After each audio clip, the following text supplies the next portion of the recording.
Hi friends, நான் உங்கள் Varadaraja and welcome to our channel. இன்றைக்கி நம்ம எபிசோட் 486 சப்ஸ்கிரைபர்ஸ் ரியல் லைஃப் கோஸ் எக்ஸ்பீரியன்ஸ் தாங்க வந்து பார்க்க போகிறோம். விளையாட்டாக ஒரு சில நேரங்களில் விபரீதமான விஷயங்கள் நடக்கும் அப்படின்னு சொல்லுவாங்க. ஆனால் விளையாடுறதுனாலேயே ஒரு சில நேரங்களில் விபரீதம் நடக்கும். அந்த மாதிரி நடக்கிற விபரீதம் ஒரு அமானுஷமான விபரீதமாக இருந்தால் அப்போ உங்களுடைய மனநிலைமை எப்படி இருக்கும் கொஞ்சம் யோசிச்சு பாருங்கள். ஏன்னா இன்றைக்கி நீங்கள் பார்க்க போகிற நிகழ்வில் அப்படிப்பட்ட மிகவும் டெரிஃபைங்கான சம்பவம் தாங்க காத்துக்கிட்டு இருக்கு. இந்த சம்பவத்தை நீங்கள் பார்க்குறதுக்கு முன்னாடி நீங்கள் நம்ம சேனலுடைய புதிய பார்வையாளராக இருந்தாலும் சரி, இல்லைனா நம்மளுடைய சேனலை பார்த்துட்ருக்கீங்க, சப்ஸ்கிரைப் பண்ணாமல் பார்த்துட்ருக்கீங்க அப்படின்னா தயவுசெய்து சப்ஸ்கிரைப் பண்ணிக்கோங்க. கூடவே இருக்கிற பெல் ஐகானை கிளிக் பண்ணிக்கோங்க. அப்போ தான் நான் எவ்ரி ஆல்டர்னேட்டிவ் டே போடுற வீடியோ உங்களால் உடனே பார்க்க முடியும். வாங்க ஸ்ட்ரைட்டாக வீடியோக்குள்ளே போகலாம்.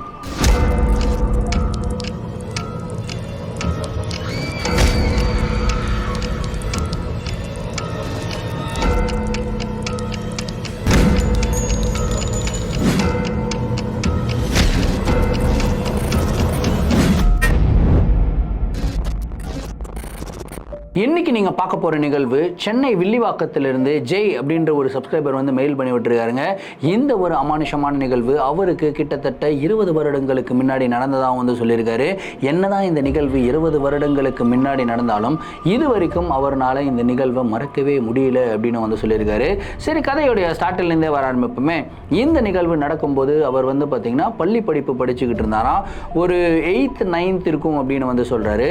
ஸோ எப்பயுமே வந்து வில்லிவாக்கம் ஏரியாவில் இருக்கிறவங்களுக்கு தெரியும், அந்த இடத்துல விஷேப் கிரவுண்டுன்னு ஒரு கிரவுண்ட் இருக்குது. ஆக்சுவலாக நானும் வில்லிவாக்கம் ஏரியாவை சேர்ந்தவன் தான். ப்ராபப்ளி இந்த ஜெய் கூட நான் விளையாடி இருக்கலாம். ஸோ அந்த கிரவுண்டில் வந்து பார்த்திங்கன்னா நம்ம ரெகுலராக போய் கிரிக்கெட் விளையாடுறது ஒரு வாடிக்கை. ஆனால் அந்த கிரவுண்டில் வந்து பார்த்திங்கன்னா ஈவினிங் ஒரு 6 o'clock ஆகிடுச்சுன்னா அந்த இடத்துல ரொம்ப விரிச்சோன்னு ஆகிடும், யாருமே இருக்க மாட்டாங்க. இந்த கிரவுண்ட் இருக்கிற லொக்கேஷன் வந்து பார்த்திங்கன்னா இந்த மாதிரி ரயில்வே ட்ராக் இருக்கு இல்லையா, ரயில்வே ட்ராக்கை ஒட்டுனபடி இருக்கும். ஸோ அந்த இடத்துல குறிப்பாக நிறைய ஆக்சிடென்ட்ஸ் எல்லாமே நடந்திருக்கு. ஸோ பரவலாக வந்து எல்லாரும் என்ன சொன்னாங்க அப்படின்னா, அந்த இடத்துல நிறைய அமானுஷமான உருவங்கள் எல்லாம் சுற்றிக்கிட்டு இருக்கு, அமானுஷங்கள் நிறையா இருக்குது அப்படின்ற ஒரு கதைகள் எல்லாமே பரவலாக பேசப்பட்டு இருந்தது. ஆனால் நான் எதுவுமே ஃபீல் பண்ணதில்லை. என்னுடைய சின்ன வயசில் கிட்டத்தட்ட ஐ திங்க் ஒரு 15 வருஷம் வந்து பார்த்திங்கன்னா நான் அந்த கிரவுண்டில் வந்து விளையாடியிருக்கேன். ஸோ ஜெய் கூட நான் விளையாடி இருக்கலாம். இப்போது என்ன ஆகுதுன்னு கேட்டிங்கன்னா, ஜெய் வந்து விளையாடுறதுக்காக போகிறாரு, ரெகுலராக விளையாடுறதுக்காக போகிறாரு. ஸோ அவங்க வீட்டில் வந்து ஒரு ஃபங்க்ஷன் வந்தது, அதாவது அவங்களுடைய ரிலேட்டிவுக்கு வந்து ஒரு வெட்டிங். ஸோ வெட்டிங்காக குடும்பத்தில் எல்லாருமே போகிறாங்க. இவங்க குடும்பத்தில் எத்தனை பேர் கேட்டிங்கன்னா, ஜெய், அவங்க அம்மா, அவங்க அப்பா, அதுக்கப்புறம் அவங்களுடைய தம்பி, ஜெயோடைய தம்பி, 4 பேர் கொண்ட குடும்பம். இவங்க வந்து இந்த ரயில்வே ஸ்டேஷன்லேருந்து இன்னும் கொஞ்சம் தூரம் தள்ளி தான் இவங்களுடைய வீடு வந்து இருந்திருக்குங்க. அதாவது இந்த ரயில்வே ட்ராக்லேருந்து இன்னும் கொஞ்சம் தூரம் தள்ளி. ஸோ இவருக்கு இந்த கிரவுண்டுக்கு போகணுன்னா இந்த ட்ராக்கை தாண்டி கிரவுண்டுக்கு போகணும், விளையாடிட்டு அதுக்கப்புறம் திரும்பியும் வந்து வீட்டுக்கு வருவார். ஸோ அந்த ரயில்வே ட்ராக்கில் தாண்டிட்டு வீட்டுக்கு வரும்போது அவங்க அம்மா எப்பயுமே சொல்லுவாங்களா, இந்த மாதிரி கால் அலம்பிட்டு தான் உள்ளே வரணும், ஏன்னா அந்த சைட்லேருந்து போயிட்டு வேறு ஏதாவது கூட்டிகிட்டு வந்துட போகிறடா அப்படின்னு சொல்லி ரொம்ப கவனமாக இருப்பாங்க. அதே மாதிரி தான் ஜெய்யும் ஃபாலோ பண்ணிட்டு இருந்திருக்காரு. ஸோ இந்த டைமில் வந்து பார்த்திங்கன்னா இந்த கல்யாணத்துக்காக எல்லாரும் கிளம்பி போயிட்டுருக்காங்க. ஆனால் ஜெயினால் வர முடியாத ஒரு சூழ்நிலை. என்னென்னு கேட்டிங்கன்னா, ஜெய்க்கு வந்து எக்ஸாம்ஸ் போயிட்டுருக்கு. ஸோ கல்யாணம் வந்து அடுத்த நாள் அதிகாலை. ஸோ அதிகாலைக்கு போயிட்டு அவங்க வந்து திரும்பி ரிட்டர்ன் ஆகிறதும் லேட் ஆகும், ரொம்ப தூரம் போகணும். ஸோ நைட்டும் அங்கே போய் ஸ்டே பண்ணணும். ஜெய்கிட்ட கேட்குறாங்க, டே தம்பி, என்னடா நீ வரியா, எக்ஸாமுக்கு லீவ் போடுறியா அப்படின்னு கேட்குறாங்க. இவர் என்ன சொல்கிறேன்னா, இல்லைம்மா நான் எக்ஸாமுக்கெல்லாம் லீவ் போடல, நான் வந்து இங்கேயே இருக்கேன், நீங்கள் போயிட்டு வாங்க, என்ன ஒரு நாள் தானே, நான் சமாளிச்சுக்கிறேன், கடையில் வாங்கி சாப்பிட்டுக்கிறேன் அப்படின்னு வந்து சொல்கிறாரு. ஓகே அப்படின்னு சொல்லிட்டு ஜெய்கிட்ட காசெல்லாம் கொடுத்துட்டு அவங்க வந்து கிளம்பி போயிடுறாங்க. நம்ம பசங்கக்கிட்ட காசை கொடுத்துட்டு வீட்டில் தனியாக இருங்கன்னு சொன்னால் சும்மாவாக இருப்பாங்க.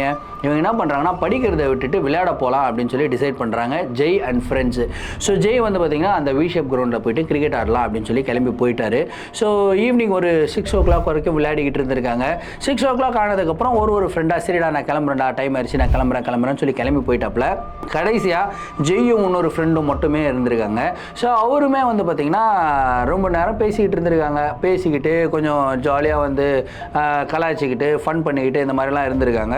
அந்த மாதிரி இருக்கும்போது திடீர்னு வந்து பார்த்திங்கன்னா அந்த இடத்துல வந்து ஒரு பை மாதிரி ஒன்று கிடைக்குதுங்க. என்னடா இந்த பை ரொம்ப புதுசாக இருக்கே, இந்த பை யாராவது விட்டுட்டு போயிட்டாங்களா அப்படின்னு சொல்லிட்டு பையை ஓப்பன் பண்ணி பார்க்குறாங்க. பையை ஓப்பன் பண்ணி பார்த்தா உள்ளே வந்து பார்த்திங்கன்னா லைம் ஜூஸ் இருந்திருக்கு, அதுக்கப்புறம் எலுமிச்சாம்பழம்லாம் இருந்திருக்கு. என்னடா இது லைம் ஜூஸ் இருந்திருக்கு அப்படின்னு சொல்லிட்டு லைம் ஜூஸை வந்து, அதாவது எலுமிச்சாம்பழ ஜூஸை வந்து தொடுறாங்க, அந்த பாட்டிலை தொடுறாங்க. பாட்டில் வந்து சில்லுன்னு இருந்திருக்கு. இவர் உடனே என்னடா இது பாட்டில் சில்லுன்னு இருந்திருக்குது, இப்போ தான் ஃப்ரெஷ்ஷாக வாங்கிட்டு வந்திருப்பாங்க போல இருக்கு அப்படின்னு சொல்லி சுற்றி முற்றி பார்க்குறாரு. சுற்றி முற்றி பார்த்தா யாருமே இல்லை. அந்த லைம் ஜூஸ் பாட்டில் இருக்குல்ல, அந்த ஒரு பை, அந்த பைக்கு பக்கத்தில் இன்னும் கொஞ்சம் தூரத்தில் வந்து பார்த்தீங்கன்னா சின்ன சின்ன பொம்மைகள் வந்து இருக்குது. அதாவது இந்த சின்ன குழந்தைங்களாம் இந்த கார் பொம்மைலாம் வச்சு விளையாடும்ல, அந்த மாதிரி கார் பொம்மைகள்லாம் இருக்குது. இதெல்லாமே வந்து பார்க்குறாரு. இவர் என்ன பண்ணுறாருன்னா அந்த கார் பொம்மையை எடுத்து பாக்கெட்டில் போடுறாரு. அதுக்கப்புறம் ஜெய் என்ன பண்ணுறாருன்னா அந்த லைம் ஜூஸை ஓப்பன் பண்ணுறாரு. ஓப்பன் பண்ணி குடிச்சிடுறாருங்க. இவருடைய ஃப்ரெண்ட் என்ன சொல்கிறாருன்னா, டே அறிவு கட்டவனே, அது என்ன ஜூஸ்னே தெரில, யார் வச்சதுன்னு தெரில, இந்த மாதிரி எடுத்து குடிக்கிறியடா, அதில் ஏதாவது இருக்க போகுதுடா அப்படி இப்படின்லாம் சொல்கிறாரு. ஆனால் ஜெய்க்கு வந்து பார்த்தீங்கன்னா, டே சும்மாறா, சில்லு சில்லுன்னு இருக்குது, ஃப்ரெஷ்ஷாக இருக்குது, நம்ம வேறு விளையாடிட்டு ஒரு மாதிரி ரொம்ப கசகசான்னு இருக்குது, ஒரு ரிஃப்ரெஷ்மெண்ட் தேவை இல்லையா அப்படின்னு சொல்லிட்டு ஜூஸை வந்து குடிச்சிட்டு இவர் என்ன பண்ணுறாருன்னா அந்த பையை தூக்கி போட்டு இவர் வந்து கிளம்பிடுறாரு. ஆனால் திரும்பி வரும்போது இவர் என்ன பண்ணுறாருன்னா அந்த சின்ன சின்ன கார் பொம்மைகள் இருக்கு இல்லையா, அந்த கார் பொம்மைகளை வந்து எடுத்துகிட்டு வந்துடுறாருங்க. வீட்டுக்கு வந்துடுறாரு. வீட்டுக்கு வந்து குளிச்சுட்டு இவர் வந்து சாப்பிட்டுட்டு உட்காந்து படிக்க ஆரம்பிக்கிறாரு. கிட்டத்தட்ட ஒரு 11 மணி வரைக்கும் படிக்கிறாரு. படிச்சுட்டு இவர் வந்து படுத்து தூங்கலாம் அப்படின்னு சொல்லி போய் தூங்க போயிடுறாருங்க. ஸோ இவங்களுடைய வீடு வந்து பார்த்திங்கன்னா சின்ன வீடு தான், சிங்கிள் பெட்ரூம் வீடு மாதிரி தான் அப்படின்னு சொல்லலாம், ஒரு இண்டிவிஜுவல் ஹவுஸு. ஸோ இவர் வந்து வீட்டில் பெட்ரூமில் படுத்து தூங்கிக்கிட்டு இருக்காரு. ஹால் இருக்குது, ஹாலில் தான் டிவி இருக்குது. திடீர்னு ஹாலில் யாரோ ஓடுற மாதிரி ஒரு சவுண்ட் வந்து கேட்குது. அதுலேயும் குறிப்பாக ஒரு 4-5 வயசு சிறுமி, அதாவது ஒரு சின்ன பொண்ணு கொலுசு போட்டு ஓடினா எப்படி சவுண்டு கேட்குமோ அந்த மாதிரி சவுண்டு வந்து கேட்குது. இவர் நல்ல டீப் ஸ்லீப்பில் இருக்கார். இவர் யோசிக்கிறார், என்னடா இது ஹாலில் யாரோ ஓடுற மாதிரியே இருக்குது, ஒருவேளை பக்கத்து வீட்டில் யாராவது குழந்தைங்க வந்திருப்பாங்க போல இருக்குது, அவங்க ஓடுவாங்க, ஸோ அதுதான் நம்மளுக்கு சவுண்டாக கேட்குது அப்படின்னு சொல்லி சைலண்ட்டாக படுத்து தூங்குறாரு. அப்படியே ஒரு 12 மணி ஆகுது. 12 மணிக்கு நல்லா படுத்து தூங்கிக்கிட்டு இருக்கும்போது திடீர்னு இவருடைய மொட்டை மாடியில் யாரோ தப்பு தப்பு தப்பு தப்பு ஓடுற மாதிரி சவுண்டு கேட்குதுங்க. அதாவது மொட்டை மாடியில் ஓடினாலே ஒரு சவுண்டு கேட்கும் இல்லையா, நம்மளுக்கு ரொம்ப இரிட்டேட்டிங்காக இருக்கும் சம்டைம்ஸு. அந்த மாதிரி ஒரு சவுண்டு கேட்குது. அந்த சவுண்டை கேட்ட உடனே இவர் எழுந்துக்கிறாரு. இவருக்கு தூக்கமும் கலைஞ்சு போயிடுது. அதே டைமில் இவருடைய ரூமில் வந்து பார்த்திங்கன்னா ரொம்ப வெக்கையாக இருக்குது. அதாவது அது வந்து குளிர்காலம் தான், ஸோ அவ்வளோ வெக்கையாக இருக்கக்கூடாது, ஆனால் ரொம்பவும் ஹீட்டாக இருக்குது. இவர் போயிட்டு ஃபேனை போடுறாரு. ஃபேனை போட்டுட்டு அதுக்கப்புறம் ரொம்ப ஹீட்டாக இருக்கே அப்படின்னு சொல்லி ரூமை விட்டு வெளியே போகிறாருங்க. வெளியே போய் பார்த்தா வெளியே எல்லாமே வெச்ச பொருள் வெச்சபடியே தான் இருக்குது. ஆனால் ஒரே ஒரு பொருள், இந்த சின்ன கார் எடுத்துகிட்டு வந்தார் இல்லையா, அந்த சின்ன காரை இவர் எங்கே வச்சுருக்காரு அப்படின்னா, டிவி இருக்கும், அந்த பழைய காலத்து டிவி, ஒரு 20 வருஷத்துக்கு முன்னாடி வந்து ஒரு பெரிய ஓனிடா டிவிலாம் இருக்கும் இல்லையா, அந்த மாதிரி ஒரு டிவி வச்சுருந்தாங்களாம். அந்த டிவி வந்து ஒரு டேபிளில் வைக்கப்பட்டிருந்தது. அந்த டேபிளில் தான் இவர் வந்து பார்த்திங்கன்னா அந்த ஒரு கார் பொம்மையை வச்சுருந்தார். ஆனால் இப்போ இவருக்கு ஒரு மிகப்பெரிய ஷாக் என்னென்னா, அந்த ஒரு கார் பொம்மை அந்த டிவி டேபிளில் கிடையாது. என்னடா இது எங்கடா போச்சு இந்த கார் பொம்மை அப்படின்னு சொல்லி திரும்பி பார்க்குறாரு. திரும்பி பார்த்தா ஒரு மிகப்பெரிய ஷாக் என்னென்னா, டிவிக்கு ஆப்போசிட்டில் சோஃபா செட் வந்து இருக்குமா, அந்த சோஃபா செட்டில் வந்து பார்த்திங்கன்னா அந்த கார் பொம்மை இருக்குது. ஸோ அந்த கார் பொம்மையை போய் தொடலான்னு போகிறாரு. அப்போது ஒரு விஷயத்தை பார்க்குறாரு. அதாவது அந்த காரை வந்து ஒரு நல்ல சோஃபா, ஒரு உள்ளன் சோஃபாவில் வந்து இப்படியே கார் பொம்மையை வச்சு விளையாடிக்கிட்டே இருந்தால் அந்த காரோடைய டயருடைய கோடு வந்து சோஃபாவில் இருக்கும் இல்லையா, அந்த மாதிரி கோடு வந்து பார்த்திங்கன்னா சோஃபாவில் இருந்திருக்கு. இதே வந்து இவருக்கு ரொம்ப வியர்டான ஒரு விஷயமா தெரியுது. என்னடா இது, நம்ம இந்த கார் பொம்மையை வச்சு விளையாடவே இல்லை, ஆனால் யாரோ விளையாடின மாதிரி இந்த மாதிரி கோடெல்லாம் இருக்கே, ஒருவேளை நம்ம தான் விளையாடி இருப்போமோ, சரி ஏதோ பண்ணியிருப்போம் அப்படின்னு சொல்லிட்டு இவர் அந்த சோஃபாவில் உட்கார்றாரு. தூக்கம் போயிடுச்சு. சரி டிவியை போட்டு டிவி பார்த்துட்டு இருக்காருங்க. கரெக்டாக அதே டைமில் திரும்பவும் மொட்டை மாடியில் யாரோ ஓடுற மாதிரி ஒரு சவுண்டு வந்து கேட்குதுங்க. இதை கேட்ட உடனே இவருக்கு செம்ம கோவம், யாரா இந்த டைமில் எங்கள் வீட்டு மொட்டை மாடியில் ஓடுறது அப்படின்னு சொல்லி இவர் வெளியே போயிருக்காரு. வெளியே போய் மொட்டை மாடிக்கு போகிறாரு. மொட்டை மாடியில் போய் பார்த்தா மொட்டை மாடியில் யாருமே இல்லை, விரிச்சோன்னு இருக்குது. அப்படியே மொட்டை மாடியிலேருந்து இவர் அக்கம் பக்கம் வீட்டெலாம் பார்க்குறாரு. நைட்டு ஒரு 12 மணி, எல்லாருமே தூங்கிடுறாங்க. ஒரு விதமான ஒரு மயான அமைதி. அந்த ஒரு அமைதி, அந்த ஒரு இருட்டை பார்த்து ஜெய் ரொம்ப பயந்துட்டு மொட்டை மாடியில் இருக்காமல் திரும்பியும் வீட்டுக்கு வராருங்க. வீட்டுக்கு வந்த உடனே இவர் இன்னொரு ஷாக்கிங்கான ஒரு விஷயத்தை பார்க்குறாரு. என்னன்னு கேட்டிங்கன்னா, அந்த ஒரு பொம்மை கார் இருந்தது இல்லையா, அந்த ஒரு பொம்மை கார் வந்து பார்த்திங்கன்னா சோஃபா செட்டு தானே வச்சுருந்தாரு. ஆனால் இப்போது அந்த பொம்மை கார் சோஃபா செட்டில் இல்லை. அது எங்கே இருக்குதுன்னு கேட்டிங்கன்னா இவருடைய பெட்ரூமில் இருக்குது. பெட்டு மேலே யாரோ இந்த மாதிரி காரை வச்சு விளையாடினா எப்படி இருக்குமோ அந்த மாதிரி ஒரு சுவடு வந்து பார்க்குறாரு. இப்போ இவருக்கு பயம் உண்டாகுது. ஏன்னா இவருக்கு கிளியராக தெரியும் அந்த காரை வந்து இவர் சோஃபா செட்டில் தான் வச்சுருந்தார். இவர் பெட்ரூமுக்கு போகவே இல்லை. இப்போ தான் மொட்டை மாடிக்கெல்லாம் போயிட்டு வந்து லாக் பண்ணிவிட்டு பெட்ரூமுக்குள்ளே வந்திருக்காரு. பெட்டு மேலே எப்படி அந்த கார் வந்துச்சு, நான் எடுத்துகிட்டு போகல, அப்போ என்ன தவிர வீட்டில் யாராவது இருக்கிறாங்களா அப்படின்ற ஒரு பயம் வந்து உண்டாகுதுங்க. அதுக்கப்புறம் எல்லா ரூமுடைய லைட்டை வந்து போடுறாரு. ஒரு ரூமும் ஒரு கபோர்டையும் ஓப்பன் பண்ணி செக் பண்ணுறாரு. வேறு யாராவது ஒளிஞ்சிருக்காங்களா அப்படின்னு சொல்லி செக் பண்ணுறாரு. யாருமே இல்லை. அப்புறம் எப்படிடா இந்த கார் அங்கே போச்சு அப்படின்ற ஒரு பயத்தில் ஜெய் வந்து பார்த்திங்கன்னா மெதுவாக பெட்ரூமுக்கு போயிடுறாருங்க. இதுக்கப்புறம் என்ன சவுண்டு கேட்டாலும் சரி நம்ம வெளியே போகவே கூடாது அப்படின்னு சொல்லி இவர் வந்து படுத்துருக்காரு. நல்லா தூங்கிக்கிறாரு. கிட்டத்தட்ட ஒரு அரை மணி நேரம் நல்ல டீப் ஸ்லீப்னு சொல்லலாம். ஒரு அரை மணி நேரம் கழித்து திடீர்னு வந்து பார்த்திங்கன்னா இவங்களுடைய ஹாலில் திரும்பியும் யாரோ ஒரு 5-6 வயசு குழந்தை, ஒரு பெண் குழந்தை கொலுசை போட்டு ஓடினா எப்படி சவுண்டு கேட்குமோ அந்த மாதிரி சவுண்டு வந்து கேட்குதுங்க. அந்த சவுண்டு வந்து பார்த்திங்கன்னா படிப்படியாக கொஞ்சம் அதிகமாகிட்டே இருக்குது. ஸோ இந்த ஒரு சவுண்டை கேட்ட உடனே ஜெய்க்கு வந்து பார்த்திங்கன்னா கம்ப்ளீட்டாக தூக்கம் கலைஞ்சிருது. பயமும் உண்டாகுது. அதே டைமில் ஐயோ என்ன பண்ணுறதுன்னே தெரியாமல் முழிச்சுக்கிட்டு இருக்கும்போது திடீர்னு இவருடைய ஹாலில் யாரோ ஒரு சின்ன குழந்தை அழுகிற மாதிரி ஒரு சவுண்டு, அதாவது ஒரு 4-5 வயசு பெண் குழந்தை அழுதா எப்படி சவுண்டு கேட்குமோ அந்த மாதிரி ஒரு சவுண்டு கேட்குதுங்க. இப்போ கூட இவருடைய மனசை வந்து தேத்திக்கிறாரு. இது வந்து நம்ம வீட்டில் நடக்கலை, பக்கத்து வீட்டில் ஏதோ ஒரு குழந்தை அழுகுது போல இருக்குது அப்படின்னு சொல்லி தான் நினச்சிக்கிட்டு இருக்காரு. அப்படி நினச்சிக்கிட்டு ஒரு 10 நிமிஷம் அந்த குழந்தை நல்லா அழுகுது. அதுக்கப்புறம் அந்த குழந்தை வந்து சிரிக்குது. இது எல்லாமே வந்து பார்த்திங்கன்னா இவருக்கு டிடிஎஸ் எஃபெக்டில் இவர் காதில் கேட்குதுங்க. இவருக்கு நம்பவும் முடியல, நம்பாமலும் இருக்க முடியல. ஒருவேளை இது எல்லாமே நம்ம வீட்டில் தான் நடக்குதா அப்படின்ற ஒரு சந்தேகம், ஒருவேளை பக்கத்து வீட்டில் நடக்குதா அப்படின்ற ஒரு சந்தேகமும் இருக்குது. ஸோ இவரால் ஜட்ஜ் பண்ண முடியல, எங்கடா நடக்குது என்ன நடக்குதுன்னே தெரியல. அப்படியே ஒரு 10 நிமிஷம் உட்காந்துருக்காரு. பெட்டு மேலே தான் உட்காந்துக்கிட்டு இருக்காரு. திடீர்னு வந்து பார்த்திங்கன்னா இவருடைய பெட்ரூம் டோர் இருக்கு இல்லையா, அந்த டோரில் யாரோ கையை வச்சு டருன்னு பண்ணால் ஒரு சவுண்டு கேட்கும்ல, அந்த மாதிரி ஒரு சவுண்டு வந்து கேட்குது. இந்த சவுண்டை கேட்ட உடனே இவருக்கு கன்ஃபார்ம் ஆயிடுது, இது வந்து நம்ம வீட்டில் தான் இது நடக்குது. ஆனால் என்னமும் நடக்குது, என்ன நடக்குதுன்னு தெரியலன்ட்டு இவர் என்ன பண்ணுறாருன்னா வெளியே போகிறாரு. வெளியே போயிட்டு டோரை பார்க்குறாரு. டோரை பார்த்தவருக்கு ஒரு மிகப்பெரிய ஷாக். என்னன்னு கேட்டிங்கன்னா டோரில் வந்து பார்த்திங்கன்னா இந்த மாதிரி நெகத்தினால கீறுனா ஒரு மாதிரி லைட்டாக சின்னதாக கோடு வரும் இல்லையா, அந்த மாதிரி கோடு வந்து விழுந்திருக்கு. 5 விரல்களில் கீறுனா ஒரு கோடு விழலாம், 5 கோடு விழலாம், அந்த மாதிரி கோடு விழுந்திருக்கு. ஆனால் இதில் என்ன ஒரு முக்கியமான விஷயம்னு கேட்டிங்கன்னா இந்த 5 கோடுகள் இருக்குல்ல, ஒரு பெரிய மனிதனுடைய விரல்கள் அப்படின்னா பெருசாக இருக்கும் கோடுக்கு நடுவில் கேப் இருக்கும். சின்ன குழந்தை ஒரு 4-5 வயசு குழந்தைன்னா கோடுக்கு நடுவில் சின்ன கேப்ஸ் இருக்கும்ல, அந்த மாதிரி சின்ன கேப்ஸ் தான் இருக்குது. இவருடைய விரலை வச்சு பார்க்குறாரு, இவருடைய விரலை விட ரொம்ப சின்னதாக இருக்குது அந்த கோடு. ஸோ இவர் புரிஞ்சுக்கிறாரு, இது வந்து ஏதோ ஒரு சின்ன குழந்தை பண்ண மாதிரி தான் இருக்குது. எனக்கு ரொம்ப பயமாக இருக்கே, வீட்டில் நான் மட்டும் தான் தனியாக இருக்கேன், ஆனால் இப்படி இந்த சவுண்டெல்லாம் கேட்டுக்கிட்டே இருக்கே அப்படின்னு சொல்லி நினச்சிக்கிட்டே இருக்கும்போது திடீர்னு வந்து பார்த்திங்கன்னா இவர் அந்த சின்ன கார் எடுத்துகிட்டு வந்தார் இல்லையா, அந்த சின்ன காரை சர்ன்னு சோஃபாவில் தேய்ச்சா ஒரு சவுண்டு வரும்ல, அந்த மாதிரி ஒரு சவுண்டு வந்து கேட்குதுங்க. இந்த சவுண்டை கேட்ட உடனே இவர் அப்படியே பதறி போய் மெதுவாக நடந்து போகிறாரு. லைட்டை போட்டு இப்படி பார்க்குறாரு. பார்த்தா உண்மையிலேயே அந்த சின்ன கார் வந்து பார்த்திங்கன்னா இப்படி நகர்றதை வந்து இவர் பார்க்குறாருங்க. இப்போ இவருக்கு லிட்ரலி பயங்கர ஷாக்கு. ஏன்னா இவர் பார்த்த காட்சியை நம்பவே முடியல. ஆஹா முடிஞ்சிருச்சுடா நம்ம கதை, இங்கே ஏதோ ஒரு பிரச்சனை இருக்குதுன்னு சொல்லி நினச்சிக்கிட்டே இருக்கும்போது தான் ஒரு பயங்கர ஷாக்கிங்கான ஒரு விஷயத்தை பார்க்குறாரு. என்னன்னு கேட்டிங்கன்னா இவங்க அப்பா வந்து பார்த்திங்கன்னா அடிக்கடி இந்த ஃபாரின் சாக்லேட்ஸ்லாம் வாங்கிட்டு வருவாராம். அந்த ஃபாரின் சாக்லேட்ஸ்லாம் இவங்க வச்சுருப்பாங்க.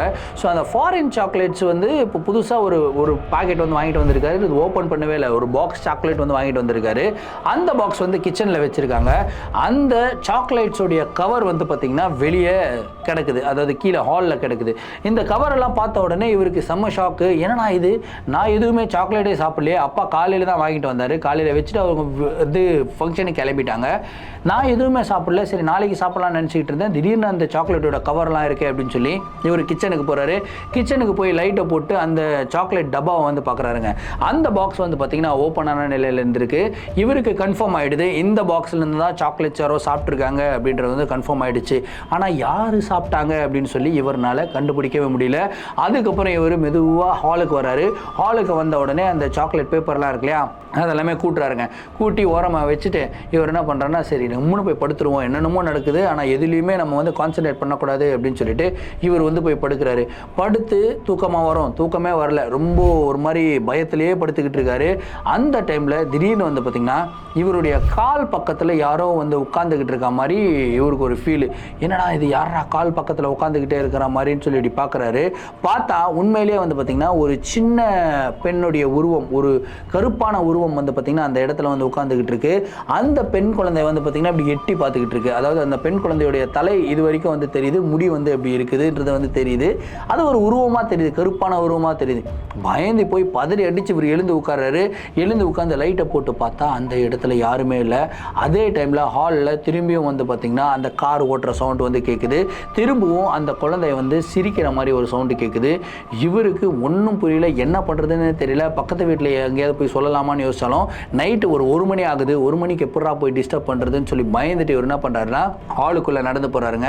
ஹாலுக்கு போனால் திரும்பவும் அங்கே வந்து என்ன பார்க்குறாருன்னா புதுசாக ஃப்ரெஷ்ஷாக சாக்லேட்ஸ் வந்து ஓப்பன் பண்ணி அதில் பாதி சாக்லேட் சாப்பிட்ருக்கு, பாதி சாக்லேட் வந்து பார்த்திங்கன்னா அப்படியே கீழே விழுந்து கிடக்குது. அதாவது குழந்தை சாப்பிட்டா இப்படி பாதி சாப்பிட்டு அப்படி தூக்கி போடும் இல்லையா, அந்த மாதிரி வந்து கிடக்குதுங்க. இதை பார்த்த உடனே இவருக்கு சரியான பயம். இதுக்கப்புறம் இந்த வீட்டில் நம்ம இருக்கக்கூடாதுன்னு சொல்லிட்டு இவர் என்ன பண்ணுறாருன்னா மொட்டை மாடிக்கு போயிடுறாருங்க. நைட்டு முழுவதும் மொட்டை மாடியிலே உட்காந்துருக்காரு. சரி, அடுத்த நாள் காலையில் இவர் வந்து பார்த்திங்கன்னா ஸ்கூலுக்கு போகிறாரு, எக்ஸாம்லாம் எழுதிட்டு திரும்பியும் வீட்டுக்கு வராரு. ஸோ வீட்டுக்கு வந்து எல்லாமே சரியாயிடும் அப்படின்னு சொல்லி நினச்சிக்கிட்டு இவர் வீட்டுக்குள்ளே என்டர் ஆகிறாரு. வீட்டுக்குள்ளே என்டர் ஆனோன்னா ஒரு மிகப்பெரிய ஷாக்கிங்கான ஒரு விஷயத்தை பார்க்குறாருங்க.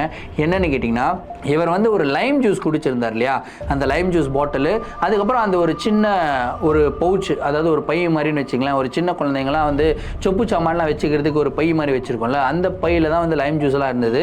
ஸோ அந்த பையை இவர் வந்து கிரவுண்ட்லேயே தூக்கி போட்டுட்டு வந்துட்டார். ஆனால் அந்த பை வந்து பார்த்திங்கன்னா இப்போ இவருடைய வீட்டுக்குள்ளே இருக்குது. அதுலேயும் இவருடைய சோஃபா மேலே இருக்குது. அந்த லைம் ஜூஸோடைய பாட்டில் நைட்டு இவர் எப்படி குடிச்சிட்டு வச்சுட்டு வந்துட்டாரோ அதே அளவுக்கு வந்து பார்த்திங்கன்னா காலியாக இருக்குது. அந்த லைம் ஜூஸ் வந்து வெளியே இருக்குங்க. அந்த லைம் ஜூஸை தொட்டு பார்க்குறாரு. தொட்டு பார்த்தா பயங்கர சில்லுன்னு இருக்குது. இப்போ இவருக்கு சரியான ஒரு பயம். ஓடுறாரு, பக்கத்து வீட்டில் போயிட்டு இது மாதிரிலாம் நடக்குதுன்னு எல்லாம் சொல்கிறாரு. பக்கத்து வீட்டில் ஒரு அங்கிள் இருக்காருங்க. அங்கிள் வந்து வீட்டுக்குள்ளே வராருங்க. வீட்டுக்குள்ளே வந்து பார்க்குறாரு. அந்த டைமில் வந்து பார்த்திங்கன்னா அந்த இடத்துல எந்த ஒரு பவுச்சும் கிடையாது, லைம் ஜூஸோடைய அந்த பாட்டிலும் இல்லை, சாக்லேட்ஸோடைய பேப்பரும் கிடையாது, அந்த சின்ன கார் எதுவுமே கிடையாது. அந்த அங்கிள் வந்து சொல்கிறார், எப்பா தனியாக இருக்கிறதுனால நீ ஏதாவது யோசிச்சிருப்பப்பா, பயப்படாத அப்படின்னு சொல்லிட்டு அவர் வந்து கிளம்பி போய்டாருங்க. அவர் இந்த பக்கம் கிளம்பி போகிறாருங்க. அடுத்த 2 செகண்டில், அதாவது இந்த பக்கம் போகிறாரு, போயிட்டு இவர் வந்து அந்த அங்கிள் அனுப்பிட்டு இவர் வந்து இந்த பக்கம் திரும்புறாரு. திரும்பி பார்த்தா திரும்பவும் அந்த லைம் ஜூஸ் எல்லாமே அங்கேயே இருக்குது. அப்படியே சாக்லேட் பேப்பர்லாம் கீழே விரிஞ்சு கிடக்குது. இதை பார்த்த உடனே இவருக்கு செம்ம அல்லு. இதுக்கப்புறம் நான் இந்த வீட்டில் இருக்க மாட்டேன், எனக்கு ரொம்ப பயமாக இருக்குது அப்படின்னு சொல்லிட்டு வீட்டை விட்டு வெளியே நின்றுறாரு. அதே டைமில் வீட்டுக்குள்ளே வந்து பார்த்திங்கன்னா நிறையா சிரிக்கிற மாதிரி சவுண்டு, அழுகிற மாதிரி சவுண்டு, அந்த ஒரு சின்ன குழந்தை வந்து அடம் பிடிச்சதுனா எப்படி சவுண்டு கேட்குமோ அந்த மாதிரிலாம் சவுண்டு கேட்டுக்கிட்டு இருந்திருக்கு. கரெக்டாக ஒரு மணி நேரம் இவருடைய வீட்டு வாசல்லே தான் அவர் நிற்கிறாரு, வீட்டுக்குள்ளே போகலை. 1 மணி நேரத்தில் அவங்க அப்பா அம்மாவும் உள்ளே வந்துடுறாங்க. டே தம்பி, என்னடா அங்கேயே நிற்கிற அப்படின்னு சொல்லி கேட்குறாங்க. இந்த மாதிரிலாம் நடந்ததுமா, எனக்கு ரொம்ப பயமாக இருக்குது அப்படின்னு சொல்கிறாரு. சரி வாடா உள்ளே போகலான்ட்டு உள்ளே போய் பார்க்குறாங்க. அவங்களும் இந்த ஷாக்கிங்கான விஷயத்தை பார்க்குறாங்க. இந்த மாதிரி சாக்லேட் கவர் எல்லாம் கீழே விழுந்து கிடக்குது. டே நீ தானே சாப்பிட்ட சாக்லேட் சாப்பிட்டா நான் ஒத்துக்கடா, இதில் நாங்கள் என்னடா திட்ட போகிறோம், இதுக்காக வந்து நீ இந்த மாதிரிலாம் பொய்யெல்லாம் சொல்லலாமா அப்படின்னு சொல்லி கேட்குறாங்க. இல்லைம்மா, நான் சாக்லேட் நான் தொடவே இல்லை, நைட்டுலேருந்து இப்படி தான் இருக்குது, அந்த சாக்லேட் டப்பாவே டோட்டலாக காலி ஆகிடுச்சு பாருங்கள் அப்படின்றாரு. போய் பார்க்குறாங்க, உண்மையிலேயே அந்த சாக்லேட் டப்பா காலியாக தான் இருக்குது. அதுக்கப்புறம் இவங்க பெட்ரூம்குள்ளே போகிறாங்க. அவங்க அம்மா பெட்ரூம்குள்ளே போன உடனே அந்த பெட்ரூமில் வந்து பார்த்திங்கன்னா ஒரு மாதிரியான ஒரு பஞ்சன்ட் ஸ்மெல்லுன்னு சொல்லலாம். அதாவது ஒரு மாதிரி ஒரு இரிட்டேட்டிங்கான ஒரு ஸ்மெல்லு, அந்த ஒரு நாத்தம், அந்த நாத்தம் வந்து அடிக்குது. என்னடா இந்த பெட்ரூமில் இவ்வளோ நாத்தம் அடிக்குது, என்னடா பண்ண பெட்ரூமில் அப்படின்னு சொல்லி கேட்குறாங்க. கரெக்டாக அவங்க லைட்டை போடலான்னு போகிறாங்க. அவங்க பெட்ரூம் வந்து கொஞ்சம் இருட்டாக தான் இருக்கும். லைட்டை போடுறாங்க. லைட்டை போட்டு திரும்புகிறாங்க. அந்த இடத்துல ஒரு கண்ணாடி இருக்கும். கண்ணாடியில் வந்து பார்த்திங்கன்னா ஒரு சின்ன குழந்தையுடைய உருவம், அதாவது ஒரு 5 வயசு பெண் குழந்தையுடைய உருவம் வந்து தெரியுது. அந்த குழந்தை வந்து பார்த்திங்கன்னா ஒரு புகை மூட்டமாக இருக்குது. அங்கே அவங்களுக்கு வந்து பார்த்திங்கன்னா அந்த குழந்தை சிரிக்கிற மாதிரி சவுண்டு கேட்குது. அந்த இடத்துலேருந்து அந்த குழந்தை வெளியே ஓடுறது வந்து அவங்க கிளியராக பார்க்குறாங்க. பெட்ரூம்லேருந்து அந்த குழந்தை வெளியே ஓடுது. இதை பார்த்த உடனே தான் அவங்க அம்மா புரிஞ்சுக்கிறாங்க, உண்மையிலேயே இந்த இடத்துல ஏதோ ஒரு பிரச்சனை இருக்குது அப்படின்ட்டு. அதுக்கப்புறம் அவங்க அப்பா கிட்ட போய் சொல்கிறாங்க. அவங்க அப்பாவுமே கேட்குறாரு, டே தம்பி எங்கடா போன நேற்று, என்னடா பண்ண அப்படின்னு சொல்லி கேட்கும்போது அப்போ தான் ஜெய் வந்து சொல்லியிருக்காரு, அப்பா இந்த மாதிரி கொஞ்சம் நேரம் விளையாடிட்டு வந்துடலான்னு போனப்பா, அந்த இடத்துல அந்த லைம் ஜூஸ்லாம் இருந்தது, லைம் ஜூஸ்லாம் எடுத்து குடிச்சிட்டு அதுக்கப்புறம் ஒரு சின்ன கார் இருந்தது, அந்த காரை நான் ஓட்டிகிட்டு இருந்தேன்ப்பா, அதனால் வந்துட்டு இங்கே எடுத்துகிட்டு வந்துட்டேன், அது ரொம்ப நல்லா இருக்குன்னு சொல்லிட்டு நைட்லேருந்து இந்த மாதிரி பிரச்சனைலாம் நடந்துக்கிட்டே இருக்குப்பா அப்படின்னு சொல்லிட்டு அழுகிறாரு. சரி ஒன்றும் பிரச்சனை இல்லை, வா இப்போ இந்த பையெல்லாம் இருக்குல்ல, இந்த பையெல்லாம் எடுத்துப்போம், இந்த காரையும் எடுத்துப்போம், எங்கே எடுத்தியோ அதே இடத்துல இதை வச்சுட்டு வந்துடுவோம் வாப்பா அப்படின்னு சொல்லிட்டு இவர் வந்து அந்த கிரவுண்டுக்கு போகிறாருங்க. கிரவுண்டுக்கு போயிட்டு அதே இடத்துல வச்சுட்டு வந்துடுறாரு. வச்சுட்டு வந்துட்டதுக்கப்புறம் வந்து பார்த்திங்கன்னா நல்லா காலெல்லாம் அலம்பிடுறாங்க. அதுக்கப்புறம் வந்து பார்த்திங்கன்னா அவங்க அம்மா வந்து பூஜையெல்லாம் பண்ணுறாங்க. அதுக்குள்ளே சாம்பிராணியெல்லாம் போட்டு பூஜையெல்லாம் பண்ணி சாமியெல்லாம் கும்பிட்டுட்டு அதுக்கப்புறம் அந்த வீட்டில் இந்த மஞ்சள் தண்ணியெல்லாம் தெளிச்செல்லாம் விடுவாங்க இல்லையா, அந்த மாதிரி ஃபுல்லாக தெளிச்செல்லாம் விட்டுருக்காங்க. வந்த உடனே அவங்கள வந்து போய் குளிக்க சொல்லியிருக்காங்க. 2 பேரும் அப்பாவும் பையனும் போய் குளிச்சிருக்காங்க. குளிச்சிருக்காங்க. குளிச்சுட்டு திருப்பி வெளியே வந்திருக்காங்க. அதுக்கப்புறம் இந்த மாதிரி நிகழ்வு நடந்ததான்னு கேட்டிங்கன்னா அதுக்கப்புறம் இந்த மாதிரி நிகழ்வு எதுவுமே நடக்கலை அப்படின்னு சொல்லியிருக்காரு. ஸோ இவருடைய நிகழ்வு வந்து பார்த்திங்கன்னா வெறும் ஒரே ஒரு நாள் நைட்டு மட்டும்தான். அந்த ஒரு நாள் நைட்டு வந்து பார்த்திங்கன்னா இவருனால மறக்க முடியாத ஒரு நைட் ஆகிட்டுருக்கு. ஸோ இந்த ஒரு நிகழ்வு நடந்து கிட்டத்தட்ட 20 வருடங்களுக்கு மேலே ஆயிடுச்சு. 20 வருடங்களுக்கு மேலே ஆகியும் இந்த நிகழ்வை அவர்னால மறக்கவே முடியல அப்படின்னு சொல்லியிருக்காரு. ஸோ ரொம்பவும் ஒரு ஃபேசினேட்டிங்கான ஒரு நிகழ்வாக இருக்குங்க. எங்கேயாவது நீங்கள் வெளியே போகிறீங்க, விளையாடுறதுக்காக போகிறீங்க, அந்த இடத்துல உங்களுக்கு பிடிச்ச மாதிரி ஏதாவது பொருளாக இருந்தாலும் தயவு செய்து எடுத்துகிட்டு வராதீங்க, அங்கேயே விட்டுட்டு வந்துடுங்க. அந்த இடத்துல குறிப்பாக இந்த லைம் ஜூஸ் அந்த மாதிரி மேட்டர்லாம் இருந்ததுன்னா தயவு செய்து குடிச்சிடாதீங்க. குடித்தா உங்களுக்கு பிரச்சனை வரும். பிரச்சனை வராது, பேய் தான் உங்கள் கூட வரும். ஓகேயா? ஸோ இந்த ஒரு நிகழ்வை பற்றி உங்களுடைய கருத்துக்கள் என்ன அப்படின்றத கமெண்ட் பாக்ஸில் சொல்லுங்கள். இதே மாதிரி உங்களுடைய வாழ்க்கையில் ஏதாவது அமானுஷமான நிகழ்வுகள் நடந்திருந்து அந்த நிகழ்வுகளை என்கிட்ட ஷேர் பண்ணணும்னு நினச்சிங்கன்னா என்னோட இன்ஸ்டாகிராமில் ஃபாலோ பண்ணிவிடுங்க, இன்ஸ்டாகிராமில் டிஎம் பண்ணுங்கள், இல்லை என்னோட மெயில் ஐடிக்கு மெயிலாக சென்ட் பண்ணி விடுங்க. கண்டிப்பாக உங்களுடைய நிகழ்வுகளும் நம்மளுடைய சேனலில் வீடியோஸாக போடப்படும். மீண்டும் அடுத்த வீடியோவில் சந்திக்கும் வரை நான் உங்கள் Varadaraja signing off. Thank you and bye.